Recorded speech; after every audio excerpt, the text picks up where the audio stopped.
Masih bersama kami di Metro Sore, pemirsa, pemeriksaan kejiwaan tersangka Jessica Kumala Wongso di Rumah Sakit Cipto Mangunkusumo masih berlanjut hingga hari ini. Ini merupakan hari ketiga Jessica diperiksa. Penyidik Polda Metro Jaya terus memperdalam pemeriksaan kejiwaan Jessica Kumala Wongso. Jessica diperiksa sejak 11 Februari lalu sampai hari ini untuk menggali motif pembunuhan yang diduga dilakukan Jessica. Dokumen pemeriksaan psikiatri Jessica akan melengkapi berkas kasus kematian Wayan Mirna yang akan diajukan ke jaksa penuntut umum. Sebelumnya Jessica juga telah menjalani pemeriksaan psikologi forensik yang dilakukan 4 psikolog dari Mabes Polri dan 3 lainnya dari luar.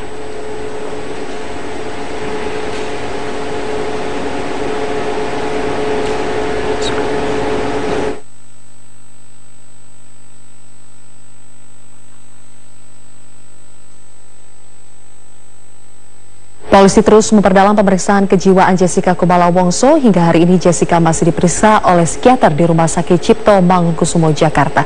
Pemeriksaan ini guna menyempurnakan berkas kasus kematian tidak wajar Wayan Mirna.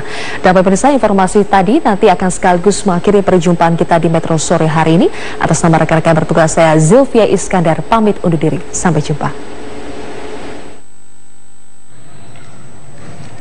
Penyidik Polda Metro Jaya terus memperdalam pemeriksaan kejiwaan tersangka kasus kematian Wayan Mirna, Jessica Kumala Wongso.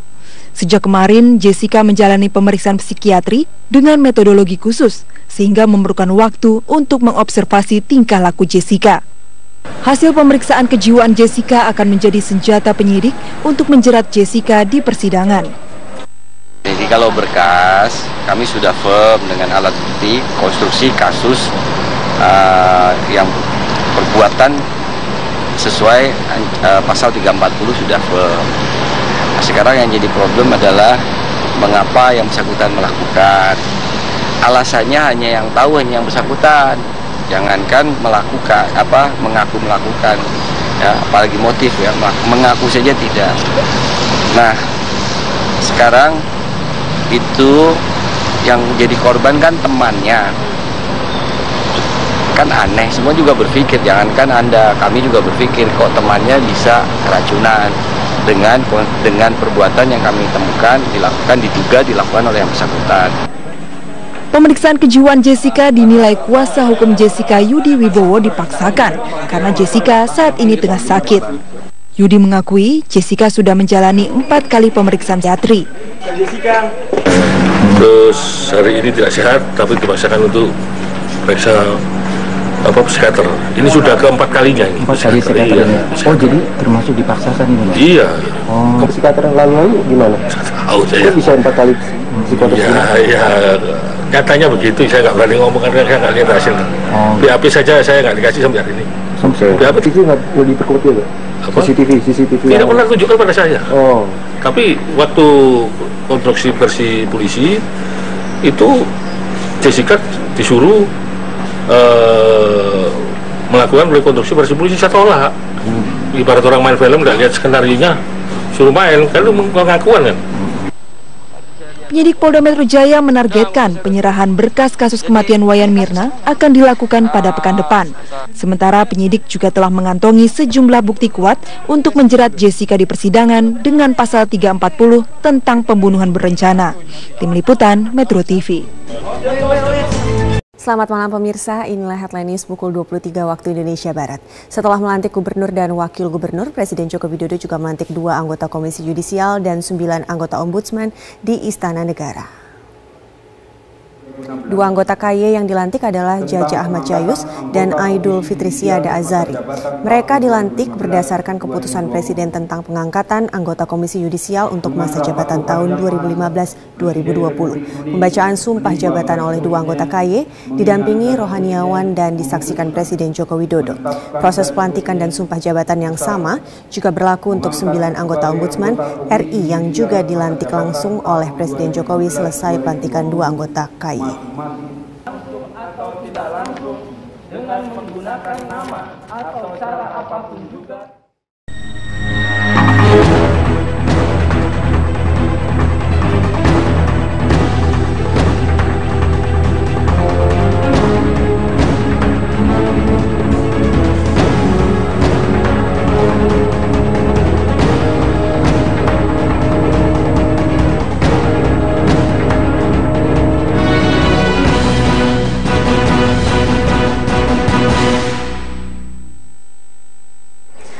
Partai Gerindra yang pada 2012 lalu menjadi partai pengusung Basuki Cahayapurnama atau Ahok, kini menjadi yang paling aktif menyiapkan penantang untuk Ahok.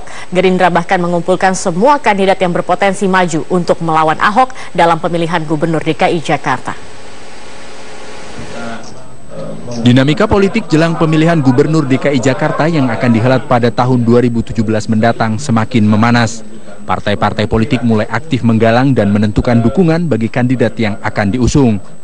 Partai Gerindra menjadi salah satu partai yang aktif menjaring calon gubernur dan wakil gubernur yang akan maju dalam Pilgub DKI Jakarta. Jika pada 2012 Gerindra menjadi pengusung Ahok untuk maju sebagai wakil gubernur yang saat itu mendampingi Joko Widodo, maka kini Gerindra menjaring kandidat yang akan disiapkan untuk menjadi penantang Ahok. Salah satunya adalah dengan menggelar pertemuan dengan sejumlah calon kandidat yang sudah menyatakan diri akan maju dalam pemilihan Gubernur DKI Jakarta. Ya, saya kira iya, silaturahmi kan akan kita bangun terus. Misalnya ada Sandiaga Uno, ada Bim Benyamin, ada Sanusi kalau dari Gerindra ya. Itu kita bangun terus silaturahmi. Karena saya yakinlah dengan seringnya pertemuan akan ketemu konsep yang baik untuk membangun Jakarta. Tapi tanpa incumbent Pak Ahok kan gubernur. Yang kita undangkan bakal calon gubernur. Pengamat politik menilai langkah Gerindra ini menunjukkan dukungan Gerindra akan jatuh pada siapapun asal bukan Ahok. Menarik ketika Nasdem kemudian langsung mendeklarasikan nama Ahok ketika kita tahu di saat yang bersamaan beberapa teman partai lain ini seakan-akan bahkan sedang mencari orang asal bukan Ahok. Saya berani mengatakan Ahok seperti dan itu. anti-Ahok Contoh Gerindra itu. begitu ya. Kalau kita lihat kan saya agak menyayangkan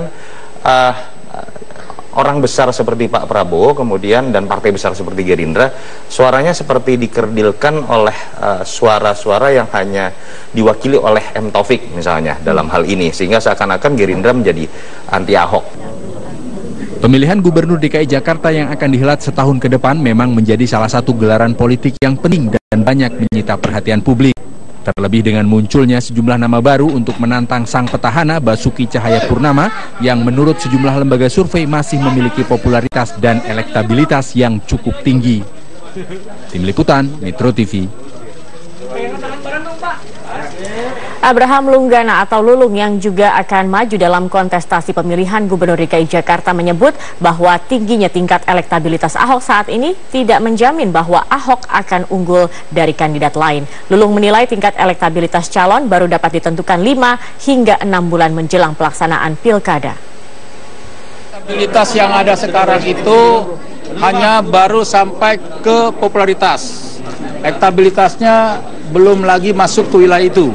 Siapapun calonnya ya belum masuk ke wilayah itu. Nanti mungkin pada bulan 5 dan 6 itu baru masuk elektabilitas. Karena hari ini belum ada yang punya tim survei secara independen atau dimiliki sendiri. Sekarang siapa yang bayar saya ya Wanipiro baru ada elektabilitas ya di survei. Jadi saya harapkan semua komponen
itu kejadian hari Minggu, Surabaya lagi hujan deras, terus kemudian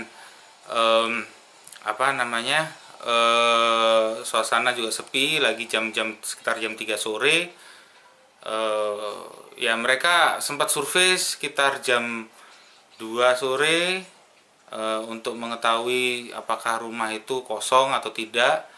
Terus kemudian mereka mencoba untuk mengetahui model gembok supaya nanti mempermudah mereka beraksi. Setengah jam atau 1 jam kemudian mereka datang dan beraksi. Jadi cepat sekali, kondisinya 15 menit kurang mereka sudah selesai. Jadi mereka datang, mereka memantau. Jadi mereka di mobil agak lama sebelum mereka masuk ke rumah. Jadi mungkin di mobil itu ada 15 menit sendiri. Baru ketika mereka masuk 15 menit juga. Jadi cepat sekali sih. Yang hilang apa, Pak?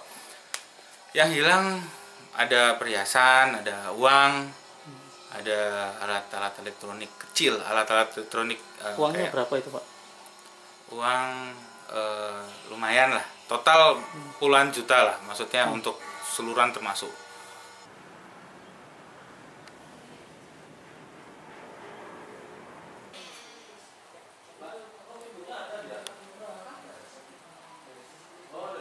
Lokasinya di sini.